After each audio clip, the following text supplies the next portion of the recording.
Hello and welcome to SGF Local Matters, a podcast about our beloved city of Springfield and the stories of the people who make it great.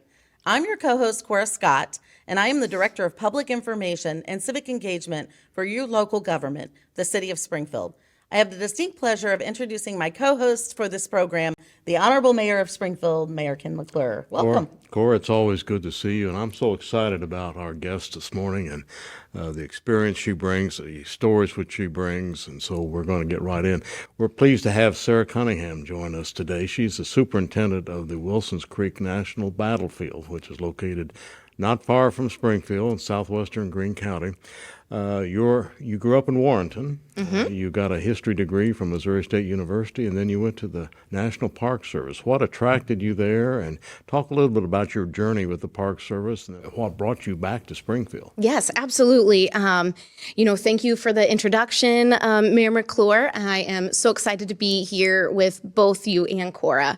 What got me into the National Park Service was starting in my childhood. My family took vacations all across the country. We went east, we went west, we stayed more central here in the Midwest to see a variety of natural wonders around the country and historical or cultural sites as well. So I've been, as a little kid, we went to Washington, D.C. to learn about the founding of the nation. We've been to, my parents took us to battlefields, Revolutionary War, Civil War, in Virginia, in Pennsylvania. I've been to Texas, New Mexico, Colorado, all over when I was growing up and in my formative years. I also really had a interest in history going through school. I had really great history teachers that made history less about names and dates and memorization, that focused more on the people and the places and the stories. I think that's really what kind of inspired me to go on the path that I ended up on. When I was deciding to come to college or decide which college I wanted to go to, my sister was already down here at SMSU then. The name changed when I was in the middle of going there. But I had decided I wanted to do history. And of course, the first question that anybody ever asks is, do you want to teach? And I did not want to teach in the traditional setting. I'd save that for people more qualified to do that. But I ended up going for a degree in history and have really just enjoyed military history. And so I took a Civil War class, and that was with Dr. Bill Piston. We took a field trip out to Wilsons Creek National Battlefield, and they were looking for summer park rangers, and I applied, and I got the job, and that's kind of what set me off on my career path. Well, full circle then. Now Yes. you're after many other places, you're back at Wilsons Creek. Yes. That's neat. So where did the Park Service send you, and then how did you wind up back here at Wilsons Creek? Absolutely. Wilsons Creek was my first ever National Park Service job posting. And then I decided to go to grad school, and I moved across the country to Greensboro, North Carolina, and started working on my master's and volunteering at a park called Guilford Courthouse National Military Park, Revolutionary War battlefield. I ended up getting a job there and stuck around there for 2.5, 3 years or so. And then ended up transferring down to the Southern Campaign of the American Revolution Parks Group. Was at the time 4 parks that were all kind of managed together. And so I spent about 10 years or so at those parks, and that consisted of Cowpens National Battlefield, Kings Mountain National Military Park, 96 National Historic Site, and then the Overmountain Victory National Historic Trail. And then I had done an acting superintendent position back at Guilford Courthouse. And then when I returned back to my original posting at 96 National Historic Site, this the job at Wilson's Creek had come open, and I applied for it, and was lucky enough to be selected to come back to Missouri. So. Well, let's talk a little bit about Wilson's Creek and the battle that happened there. It was August 10 of 1861, the second major battle of the Civil War. And many people don't realize that Missouri had the third largest number of battles behind Virginia and Tennessee in the Civil War, which is just really amazing when you think about it. The rivers, Missouri and Mississippi, played a key part of that. But when I talk to groups as they visit Springfield, I say, if you're a Civil War buff, you need to get out there and you need to look at what's out there. But talk a little bit about the battle itself, the significance for it, for our state, and what it really meant. And it was early in the period of the war, but played a key role in determining whether Missouri was a part of the South or stayed in the Union, or as it became a border state. Yeah, absolutely. Well, I will do my best. The historical data is not always in my strong suit anymore. So as you said, the Battle of Wilson's Creek occurred on August 10th, 1861. So it's very early in the Civil War. You also mentioned, Mayor, that it was the second major battle of the Civil War, which is indeed correct. It is also the first major battle west of the Mississippi River. And so this is very early in the war. We have Union troops. We have troops that are aligned with the Confederacy, and then troops that were also aligned with the Missouri State Guard, which at that point had more or less aligned with the Confederacy, but not like 100%, I guess. They were still trying to advocate for Missouri. And so the battle took place on August 10th, raged for about 6 hours. Out there, very, very bloody, most intense fighting took place on what is now known as Bloody Hill. And one of the other, claim to fame, I'm sure there's a better way to say that. So at this site is where the first Union general was killed in action. And that was General Nathaniel Lyon. He lost his life, as well as many other people, in the Battle of Wilson's Creek. So I think those are our primary takeaways of the Battle of Wilson's Creek. And because the battle is so early in the Civil War, it focuses national attention on the war in Missouri. And, a lot of times, when conversations happen about the Civil War, they're thinking East Coast, North and South, and the war in the Trans-Mississippi or in the Midwest, particularly in Missouri, was a very complex story, if you will. Yes. Well, it is. Two questions. First, what would guests expect to see as they come to the battlefield? And then secondly, what's it like I know there's no typical day, but what's it like in the day of the life of the superintendent at Wilson's Creek? All right. I'll see if I can remember those questions. So when a visitor comes in, they'll see all of the traditional, National Park Service brown signs. They'll, of course, park in the parking lot.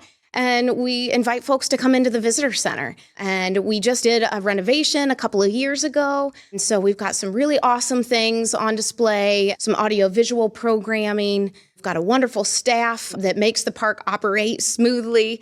We certainly couldn't do it without everybody that plays their special role in that. But we also have a research library. It's a non-circulating library, but if people would like to do some research on the Civil War or genealogical research on their ancestors, they can make an appointment and come talk to one of our staff about that. And then we have a 5-mile tour road that you can drive along with a number. I believe we have 8 different stops along the way with signs that interpret what happened at those various locations. So we've really got some neat things to see out in the battlefield. I've heard that a lot of people go out to the area just to either jog or walk and just enjoy the outdoors out there as well. Yeah, absolutely. We have visitors that, are local, routine, that come in to run or jog, watch the wildlife. ride horses on the designated trails, ride bikes on the tour road, and then just the others who were just strolling through in their vehicle. A wide variety of needs for folks, not just those who are history buffs or Civil War buffs that like to come out and study the historical meaning of the park. But it's really a beautiful place to be if you're looking for some solitude or reflection. It's also one of the larger green space areas in the area. And so we do have those recreational opportunities as well. I know that you enjoy going to events out at the battlefield, Mayor. I go out there frequently. My family, I had family members who fought in that battle, and so our family's in southwest Missouri because of the battle. But it's really one of our best kept secrets, I think, in this region. People need to know more about it, I think, and the significant role that it played. But it's just so fascinating, and I like to go out there and just walk the trails. Absolutely. And go to the Edwards Cabin, go to Bloody Hill, other places in there that have significance. Mm-hmm. This question is sort of for both of you. Why do you feel it's important for us to learn about the Civil War in particular and be aware of history? It seems like an obvious answer, but it seems like not all of our young people are learning about past wars. Well, I'll answer from my end. You chime in, Sarah. But that was a crucial time in our nation's history. We were divided, and unfortunately, it took a war to end those divisions. We have divisions in our country now, and we've got to. Well, the takeaway to me from that war is we have to learn how to solve our differences, because it was very bitter, and families were divided. My own family was divided. Wow. I had relatives who fought on each side during that Civil War. I've heard that sometimes brothers fought well, brothers. in my case, my great-great-grandfather fought for the Union. His son-in-law fought for the Confederacy, and I'm told they did not get along. Wow. But that's the thing. We've got to learn how to solve the differences that we have. It was such a divided period. And I don't know, Sarah, your thoughts? Yeah, I totally agree with you, Mayor. Like most things, it's important to understand and learn about the Civil War for many reasons, like many other things that have happened in this nation's history or global history. But some of those reasons, so we can understand the socio and economic and political climate of the day, of that period, and how that shaped the nation into where we are today. Learning the causes and the outcomes of the Civil War, not just the battle itself. How we can reflect on what happened, why it happened, how it happened, how we can prevent something like that from happening again. And Mayor, you said it perfectly about, the conflicts and differences and how to really engage in a conversation or dialogue, and so that hopefully we can avoid things like this in the future. And, there are so many stories out there. We know some of them, but there are many stories out there that we may never know, or they're kind of buried in the archives and trying to find those. And so that's one of our goals, is to figure out ways to, expand that story. So we do learn a lot through stories. It seems like that is a really great way to learn, not just history, but about what's happening in current day is through people's individual stories. Well, I believe that history repeats itself. And so what you have to try to do is learn from the mistakes of the past, how we got in those situations. And if you look at the conflict over slavery, that was even the area of a big dispute when our Constitution was being written. And so it took all those years before it finally, unfortunately, ended up in a civil war. And so our role here in Missouri, and particularly at Wilson's Creek, I think, is to tell that story. And that's what the park's about, and that's what you and your staff do each day. Yes. Yeah, trying to interpret within the context of the time the very important and yet painful stories of that time frame. Explain to us how you get to Wilson's Creek National Battlefield, for those maybe who don't know where it is. Oh, goodness. Sometimes I'm directionally challenged. Yes, I am too. So we're just I believe 10 to 12 miles southwest of Springfield. Okay. A variety of different ways to get out there. You can come down Sunshine, Okay. 60, and head into Republic, and you can either Can't take miss it, huh? you can take Republic Road, you can take 60, James River Freeway. There's a lot of different ways and if you come in on the backside, you can take Highway 14. Okay.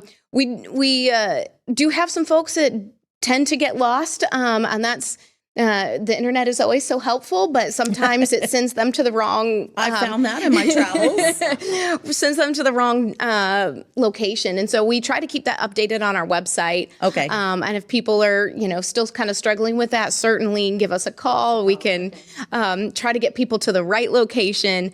But we have about just over 2,000 acres, and if you're on the roads that I guess the tourism department wants you to take, you'll see the big brown signs that say Wilson's Creek National Battlefield that way. So we're really fortunate to have a great multiple communities around the park that support us. That's great. So what does the superintendent do on a daily basis?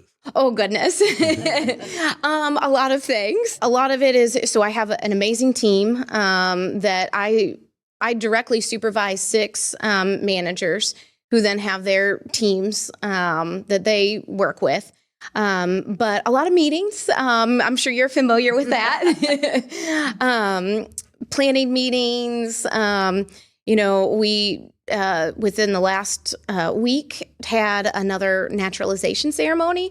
And so we had some meetings around that and safety plans, what we were going to do if it was storming, because of course it's that time of year. It's that season in the Ozarks. And we definitely had to have plan B ready. Luckily, the rain held off right until we were at the end. But lots of meetings, interacting with the public, kind of being the face of the park. So doing things like this. So it's really exciting. These are the things that I enjoy, getting out of the office and meeting with visitors or meeting with other community leaders and that kind of thing. So, well, we're certainly glad to have you back in Springfield. Yes. It's one of our major goals is to keep talented young professionals like yourself in our community. So we love to see what we call rebounds, right, Mayor? That's good. People who Correct. rebound to Springfield. And I can't wait to get out to Wilson's Creek again. It's been a while since I've been out there. Of course, took the school trip like you did. And that goes to show you, you never know what might inspire you and what career you might end up with. We celebrated a few years ago the 150th anniversary of, the 150th, I guess, of the battle. Did a reenactment. Those are difficult to do, but it does highlight the attention of. I remember going out there and just seeing how people were all playing their roles very well. They were not doing things with modern utensils that they should be doing, but it helped focus on that, and so. The role that I see for Wilson's Creek is telling a story, and the park tells it very well. But it was such a critical time in our history, such a critical time in our state, and what does that mean? And so that to me is the forefront of what you all do, and you do it very well. yeah, thank you, Mayor. Very well. Well, I am going to ask our guest what we ask all guests, and that's 7 different questions, rapid fire, Sarah. Oh, no. Just off the top of your head. There's no wrong answers. Okay. So what is your favorite word? Discombobulated. We know that word. What is your least favorite word? Any that I can't pronounce.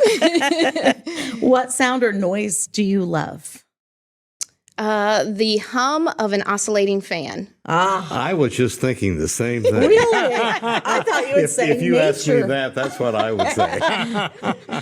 Yeah, some of us sleep with those in the background. Yes. What sound or noise do you hate? Nails on a chalkboard. Ooh, yeah. Ooh. Very good answer. What makes you happy, Sarah? Pets and musicals. Nice. And musicals about pets probably would be on the top of your list. What ticks you off? When I forget to do something. Mm-hmm. And what profession other than your own would you like to attempt? Oh, goodness. I'm I'm really happy doing what I do. That's a hard question sometimes. I mean, as a kid, I wanted to be an architect, and then I realized there was too much math involved. Nowadays, maybe an editor. Okay, an editor. Well, thank you so much for joining us, and thank you, Mayor. We always have a good time with these We do. conversations. Sarah, thank you. Thank you. We're Thank you grateful. so much. Thank you for joining us, viewers and listeners. SGF Local Matters, the podcast for and about Springfield. We appreciate people tuning in and listening in at today's conversation. If you like what you hear, please spread the word about our podcast. And if you have an idea for a guest you would like to hear from, contact us at city@springfieldmo.gov. Make sure you subscribe to SGF Local Matters wherever you get your podcasts.